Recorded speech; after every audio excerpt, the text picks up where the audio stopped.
حضرت ابو ہریرہ فرماتے ہیں مجھے سخت بھوک لگی ہوئی تھی، انتہائی بھوک لگی تھی، بھوک مجھ سے برداشت نہ ہوئی تو میں باہر چلا گیا، چلو کوئی ملے گا کھانے کے لیے لے جائے گا مجھے۔ فرمایا صدیق اکبر رضی اللہ عنہ سامنے سے تشریف لائے اور میں نے بہانے میں کوئی مسئلہ پوچھوں گا، چلتے چلتے گھر تک لے جائیں گے، مہمان نوازی تو انہیں بہت زیادہ تھی تو چلو کچھ کھلا دیں گے، کئی دنوں سے بھوکا ہوں۔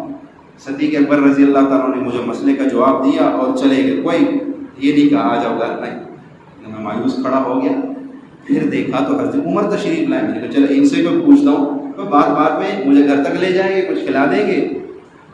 حضرت عمر نے بھی ایسے ہی کی، بس مسئلے کا جواب دیا اور چلے گئے۔ بڑے حیران پریشان کھڑا ہو گئے، اتنے میں دیکھا سرکار دو علیہ وسلم تشریف لائے اور میں بھاگا ہوا، میں نے کہا یا رسول اللہ ایک بات پوچھنی ہے۔ آپ نے فرمایا نہیں ابو ہریرہ مجھے پتہ چل گیا، مجھے بھوک لگی، چہرے کو دیکھ کے پہچان گیا نا، آ جاؤ ابو ہریرہ میرے ساتھ گھر۔ فرمایا میرے ہاتھ پکڑ کے مجھے گھر لے گئے، گھر میں آواز دی بھائی کھانے میں کچھ ہے؟ گھر والوں نے کہا یا رسول اللہ کچھ بھی نہیں ہے، ایک پیالہ دودھ کا کہیں سے ہدیہ میں آیا ہوا ہے، ہدیہ آیا ہوا ہے کہیں سے ایک پیالہ دودھ کا۔ آپ نے فرمایا وہ پیالہ لے آؤ، دودھ کا پیالہ لاؤ، لایا گیا، پیالہ سامنے رکھا گیا۔ ابو ہریرہ کوئی دن سے کچھ نہیں کھایا ہوا ہے، جب پیالے کو دیکھا تو بڑے خوش ہو گئے، چلو ایک پیالہ دودھ کچھ نہ تو کچھ بن جائے گا۔ لیکن اللہ کے نبی نے فرمایا ابو ہریرہ جاؤ اصحاب صفہ کو بلا کر لاؤ۔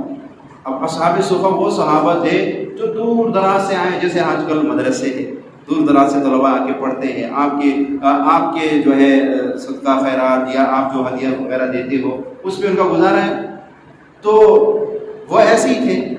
وہ اصحاب صفہ بیٹھے، کسی نے کچھ کھانے کو دے دیے، مل گیا، کہیں سے ہدیہ آ جاتا تھا اللہ کے نبی صلی اللہ علیہ وسلم کے پاس تو آپ ان کو کھلا دیتے تھے، نہیں آتا تھا تو خود بھی فاقوں میں وہ بھی فاقوں میں۔ تو ہم کے دل میں ایک دم آیا کہ وہ اصحاب صفہ، اگر ابو ہریرہ کو اتنے عرصے سے بھوک لگی ہوئی تو اصحاب صفہ نے بھی کچھ نہیں کھایا ہوگا۔ فرمایا ابو ہریرہ اصحاب صفہ کو بلا دو، اور ابو ہریرہ کہتے ہیں میرا رام اڑ گیا، اب کیا بنے؟ 70 کے قریب صحابہ ہے، ایک دودھ کا پیالہ ہے، اب 70 صحابہ میں سے تو ایک ایک قطرہ بھی نہیں آئے گا مجھے، اس سے کیا بنے گا؟ حکم تھا آقا کا، فوراً گیا، سب کو بلا لایا ہوں، سب کو ایسے بٹھا دیا۔ اب اس سے اگلی بات یہ کہتے کہ ابو ہریرہ تم پہلے آئے تھے لہٰذا تم پہلے کیوں نہیں؟ ابو ہریرہ پیالہ اٹھاؤ اور سب کو دودھ پلاؤ۔ کہنے لگا میرا تو اور رام اڑ گئی، اب کیا؟ مجھے تو بھائی کچھ نہیں بچے گا، میں تو خالی پیالے کو دیکھتا رہوں گا۔